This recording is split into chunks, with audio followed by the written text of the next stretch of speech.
Mes amis, bien le bonjour. Quand je porte cette chemise à fleurs, j'ai 2 ou 3 longueurs. Alors aujourd'hui, j'aimerais vous parler d'une question qui revient très souvent sur ce WhatsApp que j'ai laissé. Et en fait, c'est au sujet des BRICS. Parce qu'on voit que le monde est en train de se multipolariser, qu'énormément de pays sont en train de s'unir sous un certain nombre de principes directeurs qui sont sortir du dollar, multiplier les échanges entre eux, créer des marchés communs et surtout échapper quelque part à l'influence occidentale. Alors, gardons ça de côté. Gardons ça de côté. Parce que, regardez, si un pays comme la France, par exemple, voit les BRICS en train de s'organiser, c'est quand même une menace existentielle. C'est une menace existentielle pour sa survie, pour la survie de son économie, par exemple. Mais pourquoi la France ne se bouge pas? Pourquoi elle ne se bouge pas du tout par rapport à ça? En réalité, il faut regarder plus loin. Premièrement, quand un homme politique prend une décision, Macron par exemple prend une décision, eh bien cette décision elle a un problème. Le problème c'est qu'elle peut être réversible. Il y a la réversibilité des politiques. Depuis toujours, les politiques classiques sont toujours réversibles. Il y en a un qui prend une loi, plus tard, il est renversé lors d'un, pas nécessairement un coup d'État, il est renversé lors des prochaines élections. Quelqu'un d'autre arrive, le pays change de direction, le décret est annulé, la loi est abrogée, tout ça, et on change de cap, on change de choix. Alors maintenant, ce qu'on a, et ça c'est un exercice, si vous regardez un pays comme la France par exemple, ça fait bien une trentaine d'années que les administrations qui se succèdent sont en train d'aller vers l'irréversibilité. C'est quoi? C'est-à-dire que l'idéologue arrive, il prend une décision, mais il connaît la vie. Il sait que tôt ou tard, il ne sera plus là. Mais ce qu'il aimerait, il aimerait que lorsqu'il ne soit plus là, que sa décision continue à agir. Donc ce qu'il veut, c'est inscrire le pays sur un chemin d'irréversibilité. Par exemple, une des techniques, c'est donner de plus en plus de pans de souveraineté du pays à l'Union européenne, par exemple, les donner à des instances internationales, les mettre entre d'autres mains qui ne sont pas contrôlées par le système démocratique électoral, de sorte qu'au final, à un moment donné, même si le gars part, il sait que lui n'est plus là, mais il sait que l'ONU, il sait que le WEF, il sait que l'UNICEF, il sait que l'OMS, il sait que un tel seront toujours là et ils défendront sa décision. Et il sait que les régimes qui arriveront, ils seront bloqués. Parce qu'il y a des accords contraignants, parce qu'il y a des accords à un seul sens, parce qu'il n'y a pas de clause de sortie, parce que. Donc, il y a des accords opposables qui sont signés. Ça, c'est une manière de faire les choses. Une autre manière de le faire, c'est rompre avec un certain nombre de pays. C'est créer des situations, des inimités, idéalement irréversibles aussi, qu'on ne puisse pas revenir dessus plus tard. Et c'est là où on va progressivement rentrer dans ce qui est en train de se passer avec les BRICS. C'est une manière de faire de l'irréversibilité. Je vous donne un exemple. Aux États-Unis, je lisais un article tout à l'heure, aux États-Unis, il y a 14 villes qui ont signé un accord. Alors 14 villes, très facile à imaginer, c'est des villes démocrates, on parle de San Francisco, on parle de New York, on parle de Détroit, tout ça, qui ont signé un accord avec une organisation qui est animée par M. Michael Bloomberg, un des milliardaires américains. C'est un milliardaire, il n'y a pas de comment dirais-je, il n'y a pas de mandat électif ou électoral dans ces villes-là. C'est juste un milliardaire. Il y a aussi d'autres villes, au nombre de 26, ça fait 40 en tout, des villes du monde qui sont en train de signer des accords avec son organisation. C'est quoi ces accords? Alors ces accords, c'est pour que, d'ici quelques années, ils parlent de 2030. Et prenez ça au sérieux, mes amis. D'accord? Ils parlent de interdire les véhicules. Ça signifie 0 km en véhicule. 0 produits carnés. Ça signifie 0 viande. Tout le monde mange végétarien. Le lait et les produits laitiers, le fromage, les yaourts, tout ça, interdit. 3 pièces d'habillement, de vêtements par an, par personne. Ça signifie, tu as le droit, tu as un quittance ou tu as un bon, 3 bons au début de l'année, au 1er janvier, pour, tu achètes par exemple une paire de chaussures, c'est fini, c'est parti. Tu achètes un t-shirt, un pull ou une veste, voilà, il y a un bon qui part. Et au bout de 3 bons, tu n'as plus le droit d'acheter des articles vestimentaires. D'accord? Pour les voyages, limiter les voyages à un voyage par avion tous les 3 ans et sur une distance de moins de 1500 km. Alors ça, c'est des restrictions qui apparaissent en surface. Et si vous regardez à l'intérieur, il y aurait plus.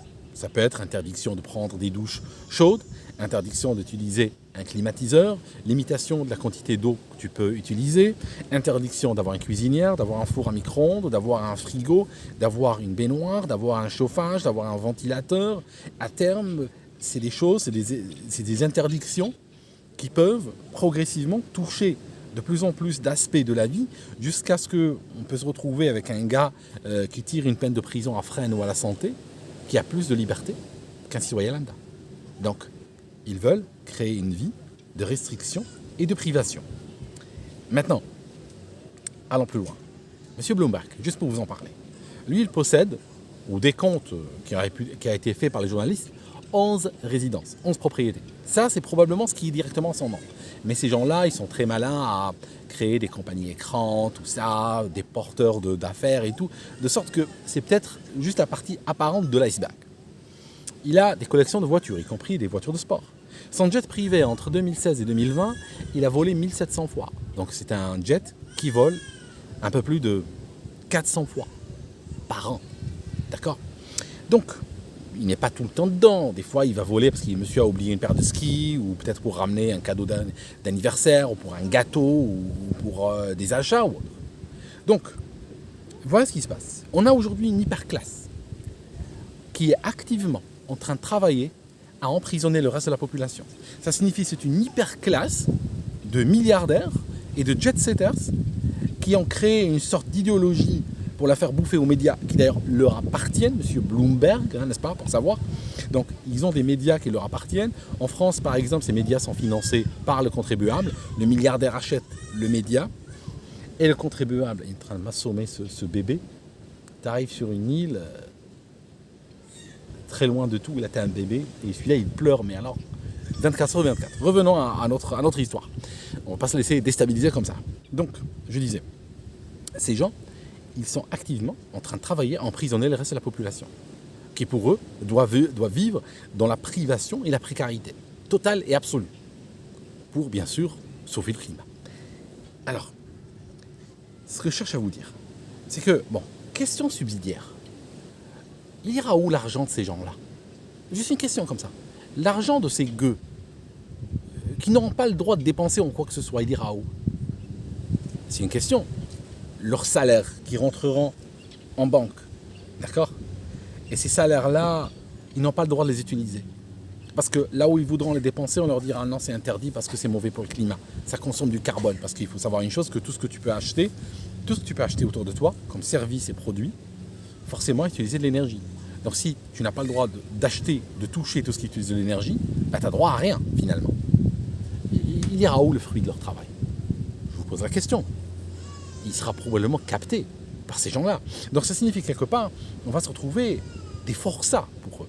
On va se retrouver à travailler, être payé probablement en monnaie digitale qu'ils contrôlent, puis à partir de là, eh ben, eux continueront à vivre la grande vie, et puis nous survoler, nous, dans nos ghettos. Voilà. On continue. On revient vers l'irréversibilité dont je parlais au début. Ce qu'ils veulent, prenez un pays comme la France par exemple. Le régime français a fait, au nom des Français, a fait un vœu de pauvreté, a fait un vœu de décivilisation, un vœu de destruction du pays. Et il veut que ce soit irréversible. C'est-à-dire, comment appelez-vous un pays qui n'a pas besoin d'énergie, qui n'a pas besoin de matières premières et qui est en train de le signaler à toute la planète ? On s'en fiche, nous. On s'en fiche des matières premières. On ne va pas les utiliser. Puis, l'énergie ? Ben non, il n'y aura pas d'énergie. Parce que nous, l'énergie, ça ne nous intéresse pas. C'est quoi le but du jeu ? D'accord ? C'est un pays qui veut se déciviliser. C'est un pays qui veut se détruire, qui a fait un vœu de pauvreté. Attention, vœu de pauvreté pour la population, pas pour les grandes fortunes. Les grandes fortunes, elles sont multinationales, elles sont supranationales, transnationales si vous préférez, et elles ne seront pas touchées par ça. Parce que ces fortunes-là, elles ont des intérêts dans les pays du BRICS. Elles ont partout des unités de production, des unités de spéculation, et des terres et tout, et des propriétés. N'ont pas de problème, elles, ces grandes fortunes. Ceux qui auront des problèmes, ce sont les peuples qui seront enfermés dans des pays qui seront en train de plus en plus à ressembler à rien du tout. D'accord ? Et c'est fait exprès. Et le but, justement, de la France à littéralement encourager les BRICS à se constituer et ne pas vouloir travailler avec eux, ne pas vouloir, ne serait-ce que d'user dans son influence diplomatique pour essayer de quand même préserver ses intérêts, essayer d'y garder ses entrées. Non, ils s'en fichent. Parce que tout simplement, c'est pour pourrir la situation. Et on peut un jour se retrouver avec Macron qui est parti, qui a fini ses mandats électifs. On peut se retrouver avec Biden qui n'est plus là, d'accord? Parce que je parle de Biden quand je parle de Macron, parce que bon, il faut savoir qui est le patron, hein, d'accord? C'est le sénile de la Maison-Blanche qui est dans le désordre, hein, et il faut le savoir. Donc, ces gens peuvent partir. Ça ne veut pas dire que les politiques pourront être inversés, parce qu'il y aura des blocs qui seront constitués, et ces blocs-là ne voudront pas travailler avec la France, peu importe qui la dirige, parce qu'ils vont vous dire, mais vous n'êtes pas des gens sérieux, on ne va pas travailler avec vous. Aujourd'hui, par exemple, on vend des Airbus à la Russie, et aujourd'hui on déclare que on ne leur vend pas les pièces. Et ils se retrouvent à voler, semble-t-il, avec des machines de moins en moins maintenues, et un jour on peut se retrouver avec un crash et des morts, parce que tout simplement, voilà, on n'a pas voulu leur vendre des pièces. BMW, Mercedes et tout, semble-t-il, sont en train de bloquer les accès aux concessionnaires russes, et qui fait que les véhicules de ce type, ils vont progressivement être bloqués. On ne pourra plus faire de la maintenance dessus, on ne pourra plus refaire des clés, on ne pourra plus rien faire. On leur vend une voiture à 75 000 euros, et puis finalement, elle devient une brique. D'accord? Parce que l'Allemand dit aux Russes, ouais, mais tu sais, si tu n'es pas soumis à ce que veut Washington, nous, en tant qu'Allemands, on est obligé de te bloquer les véhicules qu'on te vend. Ça veut dire quoi? Ça veut dire tout simplement, le véhicule allemand, quand on le vend, quand on l'achète, quand un pays importe un véhicule allemand, il importe avec aussi le drapeau américain. Il importe avec la soumission à Washington. Quand on achète un Airbus, même si l'Airbus est européen, on achète avec l'Airbus, on le paye en argent, mais on le paye aussi avec sa souveraineté, avec sa dignité. Et on peut un jour avoir des quiproquos avec les États-Unis, et puis ne pas vouloir suivre les ordres de Washington. Et puis on va avoir l'Europe qui va nous aboyer dessus en disant oh, t'as pas voulu obéir au maître, on te bloque l'Airbus, par exemple. Donc à ce moment-là, on va progressivement vers une destruction, vers des pays auxquels personne ne voudra faire confiance. C'est-à-dire que même si le régime de Macron change, les gens ne travaillent pas de régime en régime. Sur la scène internationale, un pays a une parole ou n'a pas de parole. Un pays est un partenaire de confiance ou n'est pas un partenaire de confiance. Et ça ne change pas d'un président à l'autre ou d'une administration à l'autre. D'accord, il y a des choses qui peuvent changer, peuvent se détendre et tout, mais dans l'ordre des choses, c'est des changements relativement peu profonds. Sauf que là, les BRICS, c'est un changement réellement révolutionnaire à l'échelle du monde. C'est une brisure, c'est une fracture qui se verra pour des générations et des générations. Et la France, il ne faut pas croire que la France cherche à défendre l'Ukraine. D'accord? L'Ukraine, c'est juste un prétexte pour faire venir ce plan-là. La France ne va pas soudainement développer, c'est pas comme si on avait pris la Corse ou si on avait pris, je sais pas moi, si la Suisse avait envahi l'Ain ou autre. C'est pas ça l'idée. La France n'a pas réellement intérêt, fondamentalement, à aller s'impliquer dans cette guerre. Il y a des milliers de guerres dans le monde. Pourquoi s'impliquer dans celle-ci en particulier? Vouloir se sacrifier pour 100 000 km² de territoire ukrainien. C'est pas ça le but de la France. La France, si elle s'implique de manière compulsive et obsessionnelle là-dedans, c'est tout simplement parce qu'elle veut atteindre un objectif qui n'a rien à voir avec ça. Ça, c'est pour eux juste un catalyseur. C'est pour essayer de ramener une donne nouvelle, une donne de désindustrialisation, une zone d'un choix de misère, d'un choix de pauvreté, idéalement un choix irréversible, en brisant littéralement tout ce qui pourrait plus tard être réparé. Voilà mes amis, c'est un peu ça l'idée réellement. Donc les BRICS ne sont pas en train de se constituer, on va dire, contre les intérêts français, mais c'est Paris qui est en train de lutter, c'est le régime français qui est en train de lutter contre les intérêts français. Les gens du BRICS sont juste en train de s'organiser selon leurs propres besoins, leurs propres visions, leur propre souveraineté, mais finalement, la France souhaite qu'ils aillent là-dedans, parce qu'elle ne voudra pas travailler avec eux de toute manière, parce que c'est fini, on ferme boutique. Merci, et on se voit dans une autre vidéo.